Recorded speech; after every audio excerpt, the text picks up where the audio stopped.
እናትና አባቱ ሞተው ሲኦል ቢገቡም እንኳን ለአንተ ስል እምርልሃለሁ።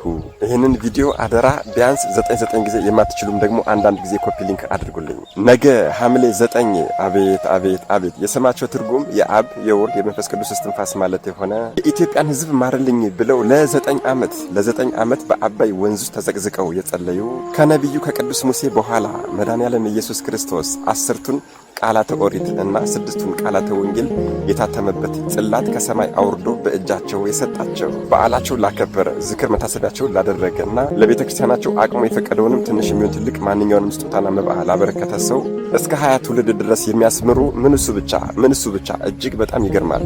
ስምን የጠራ በስም የተማጸነ በቃል ኪዳን የተማመነ በዓልን ያከበረ የገድልን መጽሐፍ የጻፈ ያጻፈ የሰማ ያሰማ ዝክር መታሰቢያን ደስ ብሎት ያደረገውን ሰው እሱን አይደለም እናትና አባቱ ሞቶ ሲኦል ቢገቡም እንኳን ለአንተ ዝክርና መታሰቢያ ስል እናትና አባቱን ከሲኦል አወጣለታለሁ የተባሉ ይሄ ቃል ኪዳን እንዴት ይገርማል፣ እንዴት ይደንቃል ወገኖቼ! አስባችሁታል?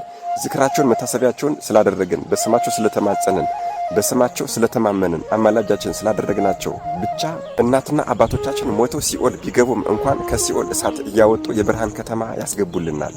ለእኛ ዝክር ለእኛ መታሰቢያ እኛ በሳቸው በስማቸው ስለተማመንና ስለጸለይን ስለጠየቅን ብቻ ዝክራቸውን መታሰቢያቸውን በእየወሩ አስቦ የሚያደርግ ሰው የሊቀ መላእክት የቅዱስ ሚካኤልን ክብር እሰጠዋለሁ። የገድልህን መጽሐፍ ገዝቶም ሆነ አስጽፎ በቤቱ በክብር ያስቀመጠውን ሰው 3ቱ ሊቃነ መላእክት ቅዱስ ሚካኤል፣ ቅዱስ ገብርኤልና ቅዱስ ሩፋኤል የሕይወት ዘመን ጠባቂው እንዲሆኑ ተሾምልሃለሁ። በዚህም ቃል ኪዳናቸው የተነሳ የገድላቸው መጽሐፍ ባለበት ስማቸው በሚጠራበትና ተአምራቸው በሚነገርበት ቦታ ሁሉ አጋንንት እንደማይሰለጥን ሰይጣን እንደማይበረታ ይልቁንም እንደሚሸሽና እንደሚወገድ ቃል ኪዳን ተገብቶላቸዋል። ስምህ ከስሜ ጋር እስትንፋስህ ከእስትንፋሴ ጋር አንድ ሆኗልና የአቡነ እስትንፋሰ ክርስቶስ አምላክ ጌታዬና አምላክ ኢየሱስ ክርስቶስ ሆይ አቤቱ ይቅር በለኝ፣ አቤቱ እራራልኝ፣ አቤቱ እዘንልኝ ብሎ የተማጸነኝን ሰው በሙሉ ፍጹም ኃጢአቱን ይቅር ብዬና አስወግጄ ለቅዱስ ሥጋዬና ለክቡር ደሜ እንዲቀበልበት የሚያበቃውን ምግባርና ሃይማኖት መንገዱን አሳየዋለሁ የተባሉ እኒህ የስማቸው ትርጉም የአብ የወልድ የመንፈስ ቅዱስ እስትንፋስ አንድም የክርስቶስ እስትንፋስ ማለት የሆነ ቤተ ክርስቲያንን በአንድ ቀን ሰርተው አንጸው ጨርሰው ስንዴን ደግሞ በአንድ ቀን ዘርተው አብቅለው ወይንንም በአንድ ቀን ተክለው ፍሬ እንዲያፈራ አድርገው እንዲሁም ደግሞ ጽድና ግራርን በአንድ ቀን ተክለው አጽድቀው ትልቅ ዛፍ እንዲሆን አድርገው ለ6 ሰዓት የቅዳሴ መስዋዕት ሁሉንም እንዲደርስ ያደረጉ ቅዱስ አባት ወደ ገዳማቸው ወደ ደብረ አስጋጅ በሚጓዙ ጊዜ ቢመሽባቸው ፀሐይን በገባኦን ለኢያሱ እንደቆምሽ ለእኔም እንድትቆሚልኝ በስልጣነ ክህነቴ አዝዣሻለሁ ብለው ፀሐይን ገዝተው ያቆሙ እኒህ ቅዱስ አባት ከሁሉም በተለየ ሁሌም እንደምናገረው ከሁሉም ቅዱሳን በተለየ እጅግ በጣም የሚለዩበት አንድ ታላቅ የሆነ ጸሎት አለቻቸው። አዎ ይህቺ ኃያልና አስደናቂ የሆነች ጸሎት በአምላክ ልቦና፣ በእመቤታችን ልቦና፣ በ7ቱ ሊቃነ መላእክት ልቦና፣ በ24ቱ ካህናተ ሰማያት ልቦና፣ በ40ቱ እንስሳ ልቦና፣ በ99ኙ ነገደ መላእክት ልቦናና እንዲሁም ደግሞ በተመረጡ ቅዱሳን ልቦና ታስባና ተይዛ የምትኖር ሲሆን እንደ ድርሳነ ማህያዊና እንደ መልክዓ ኢየሱስ ያለች ታላቅ የሆነች ጸሎት አለቻቸው።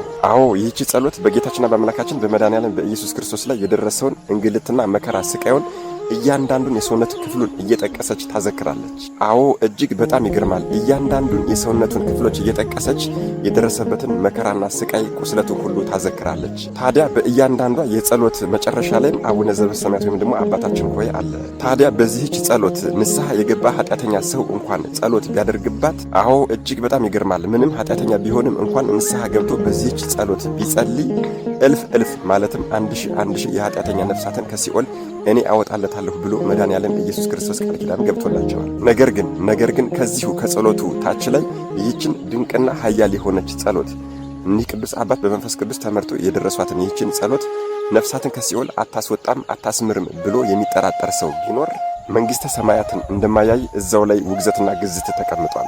እኒህ ሚያዝያ 8 ተጸንሰው ታኅሳስ 8 ተወልደው እዚች ምድር ላይ ለ89 ዓመታት ከተጋደሉ በኋላ ሚያዝያ 9 ደግሞ የዕረፍት በዓላቸው የሆነላቸው ታላቁ ኢትዮጵያዊ ቅዱስ የሃይማኖት ገበሬ አባ አቡነ እስትንፋሰ ክርስቶስ ነገ ሐምሌ 9 በአባይ ወንዝ ውስጥ የኢትዮጵያን ሕዝብ ማርልኝ ብለው ለ9 ዓመት ተዘቅዝቀው ከጸለዩ በኋላ ታላቅ ቃል ኪዳን የተቀበሉበት ዓመታዊ ክብረ በዓላቸው ነው። አደራ ይህንን ዓመታዊ ክብረ በዓላቸውን ብዙ ሰው አያውቀውምና በደንብ አድርጋችሁ ኮፒ ሊንክ በማድረግ ለሁሉም ሰው እንዲዳረስ አድርጉልኝ። ለቤቱ አዲስ የሆናችሁን ፎሎ ማድረግ እንዳይረሳ። መድኃኔዓለም ኢየሱስ ክርስቶስ ከቅዱሱ አባታችን ከአቡነ እስትንፋሰ ክርስቶስ ረድኤት፣ በረከት፣ ምልጃ፣ ቃል ኪዳን፣ ፍቅር አይለየን። አሜን። ይቆየን።